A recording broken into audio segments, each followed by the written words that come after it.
longtemps fait avancer le monde. L'intérêt exceptionnel porté à notre pays tient bien sûr en grande partie au charisme de notre Premier ministre. Mais pas qu'à cela. Elle vient également de son message, un message d'espoir, de confiance, d'ouverture et de croissance inclusive. Et le Premier ministre Trudeau n'aurait pas pu soulever le même enthousiasme s'il avait été un autre de ces politiciens populistes qui exploitent la peur des gens.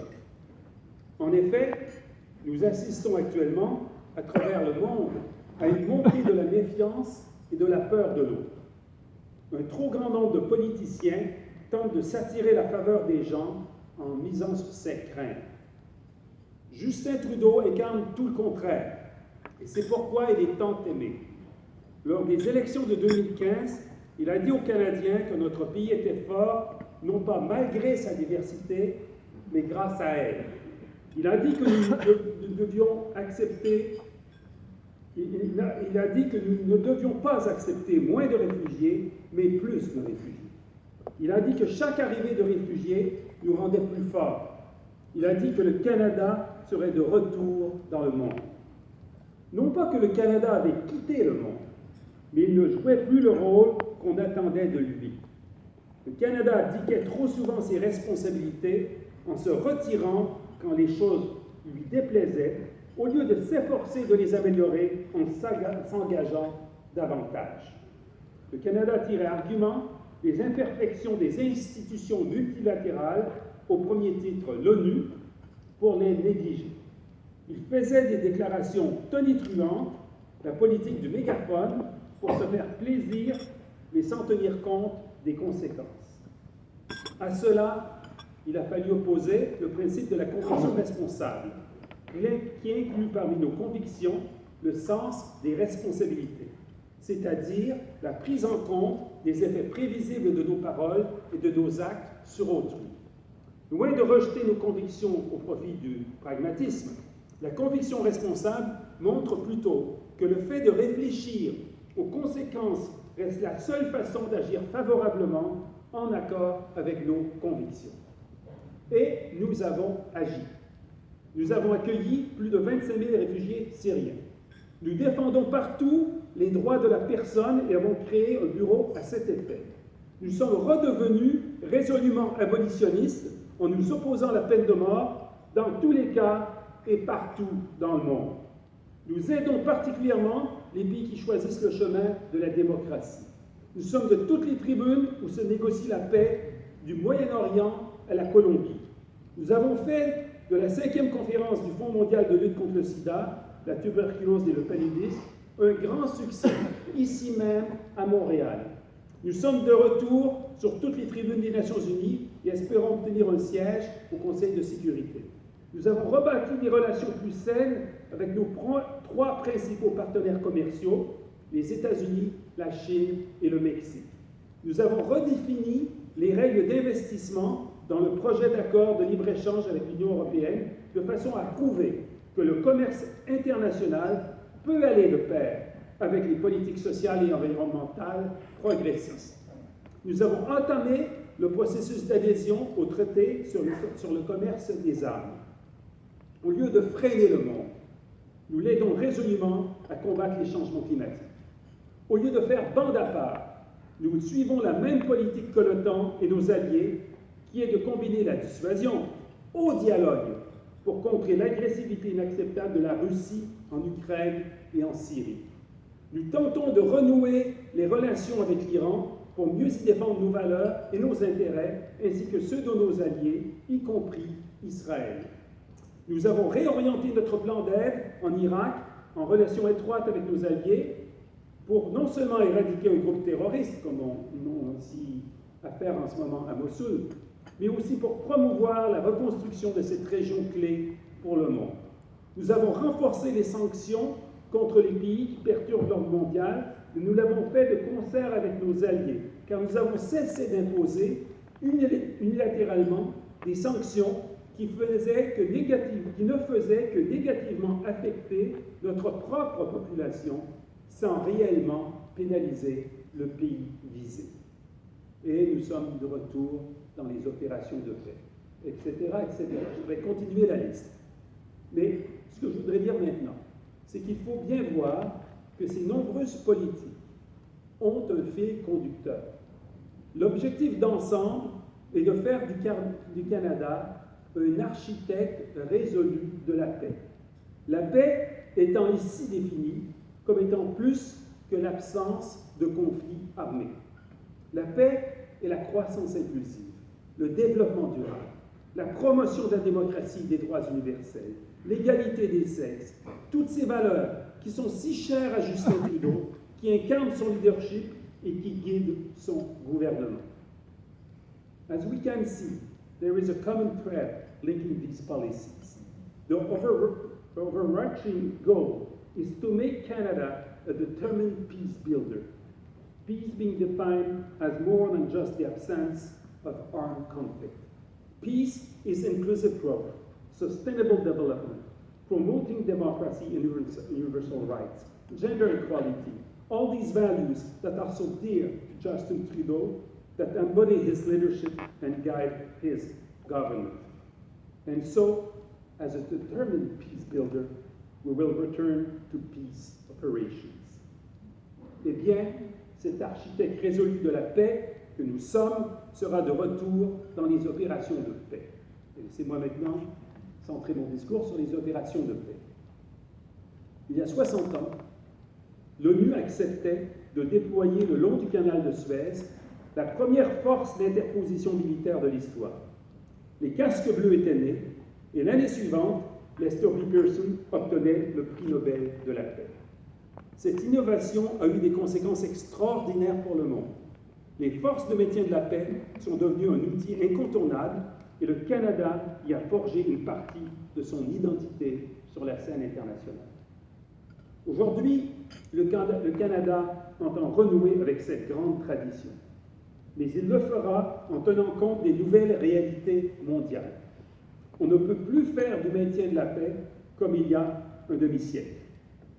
Today, Canada plans to return to this great tradition, peacekeeping, but it will do so fully cognizant of today's global reality. We can no longer keep the peace as we did half a century ago. Le monde a changé, et d'une certaine façon, mesdames et messieurs, ça va peut-être vous surprendre, mais d'une certaine façon, il a changé pour le mieux. Il faut se rendre compte qu'il n'y a plus de guerre classique et directe entre les États. Il n'y en a plus. Bien sûr, rien n'est irréversible, et la vigilance s'impose, on peut régresser. Mais il reste que l'absence actuelle de guerre directe entre États est en soi une amélioration extraordinaire du sort de l'humanité. Et on la doit à tous les efforts militaires et diplomatiques qui ont été déployés pour la paix. Alors que les guerres entre les États, comme la crise de Suez en 1956, ont pratiquement disparu, les conflits qui subsistent dans le monde sont de nature asymétrique. Il ne s'agit plus d'États engagés dans des luttes armées les uns contre les autres directement, mais plutôt d'un État opposé à un ou des groupes d'insurgés ou de résistants, ou parfois à un ou des réseaux terroristes ou criminels. Comme les conflits ont changé de nature, les missions de paix ont évolué elles aussi. Elles ne sont plus invitées à s'interposer entre des États qui les accueillent, comme la façon de mettre fin à leurs conflits en attendant qu'une confiance s'établisse entre eux. Les conflits d'aujourd'hui sont complexes et requièrent une approche moderne, multidimensionnelle et globale, où se conjuguent des interventions militaires, diplomatiques et humanitaires, ainsi que des initiatives en matière de sécurité et de développement menées dans le contexte plus vaste des opérations de paix. Le maintien de la paix de Pearson, où l'ONU déployait ses troupes entre deux États, a maintenant cédé la place aux opérations de paix déployées au sein même des États. Les conflits asymétriques appellent aussi des interventions militaires qui doivent être réalisées en étroite collaboration avec les autorités locales et souvent avec divers partenaires internationaux et régionaux comme l'OTAN, l'Union européenne, l'Union africaine et d'autres.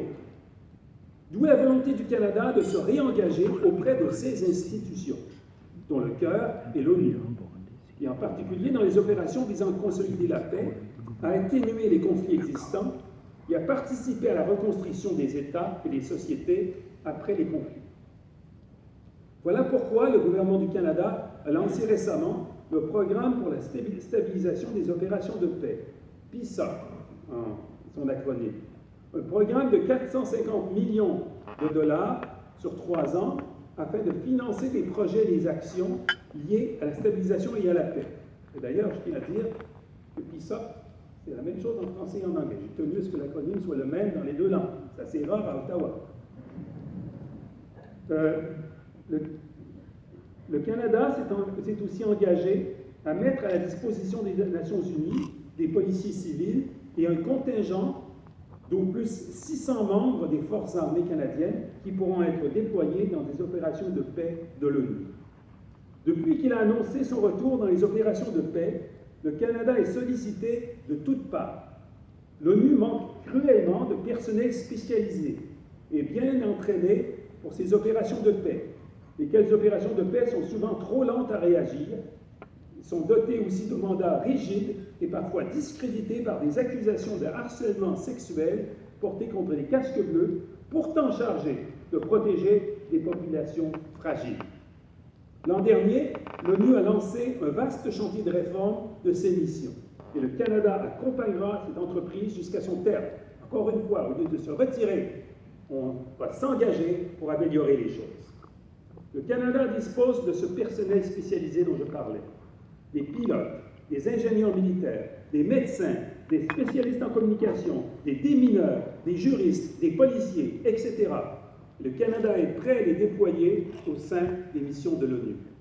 Le Canada se réengage en mettant à profit l'efficacité et le courage de ses forces armées, le professionnalisme de ses diplomates, ainsi que sa vaste et solide expertise en développement international. Canada is re-engaging by putting to use the bravery and effectiveness of its armed forces, the professionalism of its diplomats, and its wide-ranging and solid expertise in international development. Un des aspects les plus révoltants des conflits contemporains est la violence sexuelle et la vente d'êtres humains comme esclaves.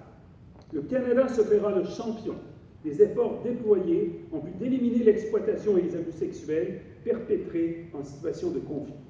Le Canada appuiera une action concertée et vigoureuse grâce à des moyens militaires, juridiques et diplomatiques pour protéger les civils dans les conflits. Mais bien sûr, pour être champion, nous devons nous-mêmes être impeccables du point de vue du respect et de l'inclusion des femmes. Nous ferons tout pour cela. But of course, to be effective champions, we have to believe, and embody gender inclusion in everything we do and say. We will do everything to achieve that.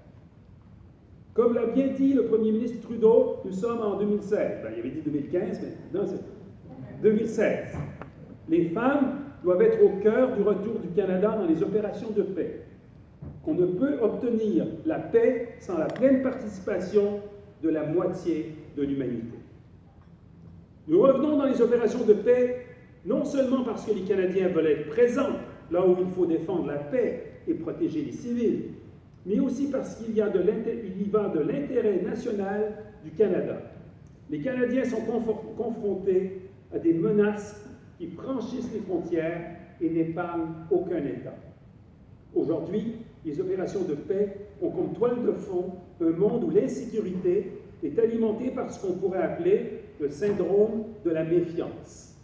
Des collectivités et des populations qui cohabitaient pacifiquement et forgeaient même des liens familiaux en sont venus à se méfier les uns des autres, à se haïr, à s'attaquer. Ces antagonismes se compliquent par la présence de groupes extrémistes et de bandes criminelles qui exploitent l'absence d'institutions d'État fonctionnelles.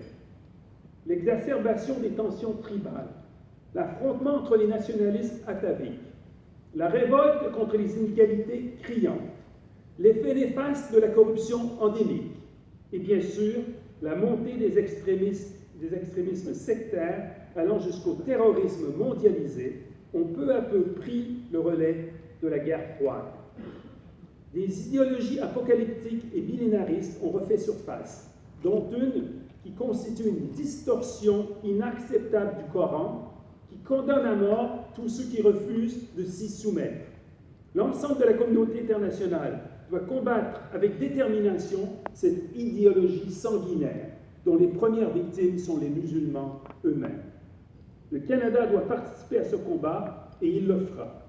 Voilà pourquoi mes collègues, le ministre de la Défense nationale, Harjit Singh Sajjan, et la ministre du Développement international et de la francophonie, Marie-Claude Bibeau, et moi-même, consultons présentement nos alliés afin de nous assurer que notre contribution aux opérations de paix aura une portée maximale. The Canadian government is resolved to make Canada a determined peace builder. Inspired by the principle of responsible conviction, I am proud to contribute to this effort to promote human rights, democracy, diversity, inclusive and sustainable growth, and peace. Le gouvernement canadien est déterminé à faire du Canada un architecte résolu de la paix. Inspiré par le principe de conviction responsable, je suis fier de contribuer à cet effort et de promouvoir les droits, afin de promouvoir les droits de la personne, la démocratie, la diversité, la croissance inclusive et durable et la paix. Merci beaucoup.